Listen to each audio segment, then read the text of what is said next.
Hello दोस्त, मैं Suresh sir GS गुरु में आपका स्वागत करता हूं। आज हम उद्देश्य प्रस्तावना के बारे में पढ़ेंगे।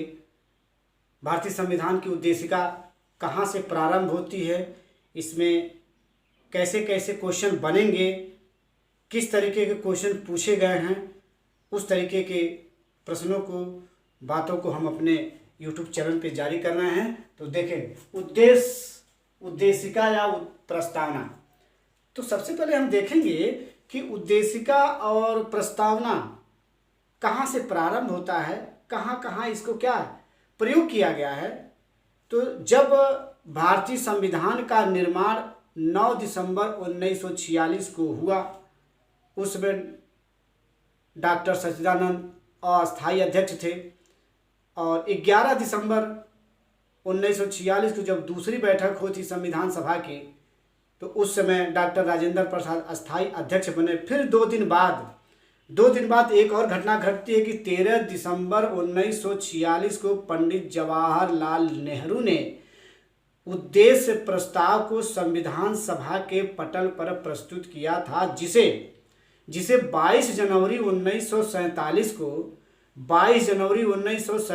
को संविधान सभा ने उसे क्या किया था, स्वीकृति प्रदान की गई थी, यानी प्रदान की गई थी। अब बात आगे बढ़ती है तो 26 नवंबर 1949 को जब संविधान पूर्ण रूप से बनकर तैयार हो जाता है, तो इसे अर्थात उद्देशिका प्रस्ताव को या प्रस्तावना प्रस्ताव को क्या किया गया, 26 नवंबर 1949 को क्या किया गया, अंगीकृत किया गया। और 26 नवंबर को ही क्या किया गया है कि संविधान दिवस और विधि दिवस के रूप में मनाया जाता है। ये क्वेश्चन कई बार पूछ चुका है कि संविधान दिवस और विधि दिवस कब मनाया जाता है, 26 नवंबर को मनाया जाता है। आगे बात बढ़ती है कि संविधान में प्रस्तावना में कुछ ऐसे शब्द को जोड़ने की बात आई, तो कैसे जोड़ा जाए, किन परिस्थितियों में जोड़ा जाए, क्योंकि कुछ लोगों का कहना है कि जो उद्देशिका है या प्रस्तावना है, ये संविधान का अंग ही नहीं है। तो जब अंग ही नहीं है, आगे फिर बात बढ़ती है कि अनुच्छेद 368 के अनुसार भारतीय संविधान के सभी भाग अर्थात सभी अंगों का संशोधन किया जाएगा। लेकिन जब प्रस्तावना अर्थात उद्देशिका है ही नहीं, तो कैसे उसमें संशोधन किया जाए, ये चर्चा कब हुई थी, 1960 में इनरी बेरुबारी वाद में सुप्रीम कोर्ट में ये आया कि यह क्या उद्देशिका अर्थात प्रस्तावना संविधान का अंग नहीं है, इसे क्या किया जाए, इसमें संशोधन नहीं हो सकता, इसमें कुछ जोड़ा नहीं जा सकता, अर्थात संशोधन नहीं, क्योंकि उद्देशिका को संविधान की आत्मा माना गया, इसको मूल ढांचा, इसके क्या है, मूल नींव मानी गई, मूल ढांचा माना गया, संविधान की नींव मानी गई, अर्थात मस्तिष्क माना गया। अगर इस तरीके की बातें अगर उद्देशिका है तो इसमें छेड़ेंगे, इसमें अगर इसकी संविधान की नींव में छेड़ेंगे तो पूरी बिल्डिंग गिर जाएगी, आत्मा में छेड़ेंगे तो फिर क्या होगा। इस तरीके की बातें कहकर इस पे रोक लगा दिया गया। आगे चलकर यह बात फिर सुप्रीम कोर्ट में गई। केशवानंद भारती बनाम केरल राज्य के वाद में सुप्रीम कोर्ट के द्वारा वाद में यह निर्णय आया कि उद्देशिका अर्थात प्रस्तावना संविधान का अंग है, अर्थात अभिन्न अंग है। तो जब अंग की बात आ गई, फिर क्या हुआ, जब ये केशवानंद भारती बनाम केरल राज्य के वाद में यह निर्णय आया कि उद्देशिका अर्थात प्रस्तावना ये सब क्या है, संविधान का अंग है। तो जब ये संविधान का अंग है तो 368 के आधार पर उद्देशिका में संशोधन हो सकता है। चलिए, आत्मा है तो आत्मा में छेड़ेंगे नहीं, नींव है तो नींव में छेड़ेंगे नहीं, लेकिन संशोधन करेंगे तो उसमें क्या कर देंगे, छेड़ नहीं सकते तो उसमें जोड़ तो सकते हैं, अर्थात कुछ शब्दों को अंतः स्थापित किया जा सकता है। तो फिर क्या हुआ, जब ये निर्णय आ गया तो क्या हुआ, 1976 में 42वें संविधान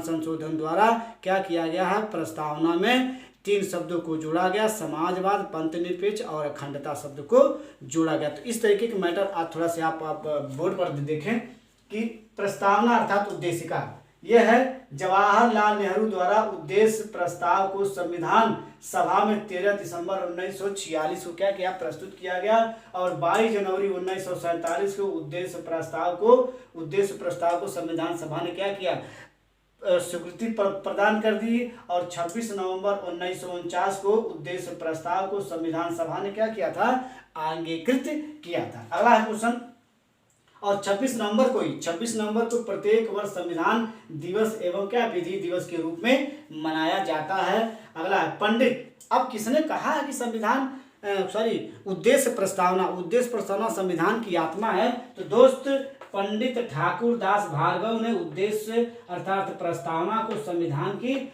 आत्मा कहा है और के.एम. मुंशी ने प्रस्तावना को राजनीतिक जन्म कुंडली कहा है। तो ये सब बातें को देखते हुए इनरी बेरीवारी 1960 के वाद में उच्चतम न्यायालय द्वारा कहा जाता है कि उद्देशिका संविधान का अंग ही नहीं है, तो इसमें संशोधन नहीं हो सकता। आगे फिर कई वर्षों बाद अर्थात 10 या 12 साल बाद एक निर्णय आता है। किस निर्णय में, केशवानंद भारती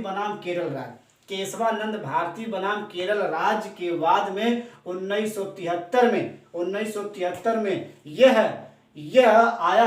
कहा गया कि उद्देशिका संविधान का अंग है, अर्थात इसे क्या माना गया, अभिन्न अंग माना गया। तो क्या है, तब जब अंग मान लिया गया, संविधान का क्या मान लिया गया, अंग मान लिया गया, तो फिर वहीं दोहराया गया कि अनुच्छेद 368 के आधार पर संविधान के सभी अंगों का संशोधन किया जा सकता है। तो उद्देशिका अगर संविधान का अंग माना जा रहा है तो इसमें भी संशोधन किया जा सकता है। छेड़ेंगे नहीं लेकिन अंतः स्थापित तो कर सकेंगे। तो फिर क्या हुआ, अब 1976 में 42वें संविधान संशोधन द्वारा क्या किया गया, उद्देशिका में 3 शब्द को जोड़ा गया। 3 शब्द कौन, समाजवाद, पंथनिरपेक्ष और अखंडता, ये तीनों शब्दों को जोड़ दिया गया। दोस्तों आज यहीं तक, कल अगला टॉपिक स्टार्ट होगा। सुरेश सर आपसे बहुत उम्मीद करते हैं। हमारे मैटर को सब्सक्राइब करिए, लाइक करिए। Thank you.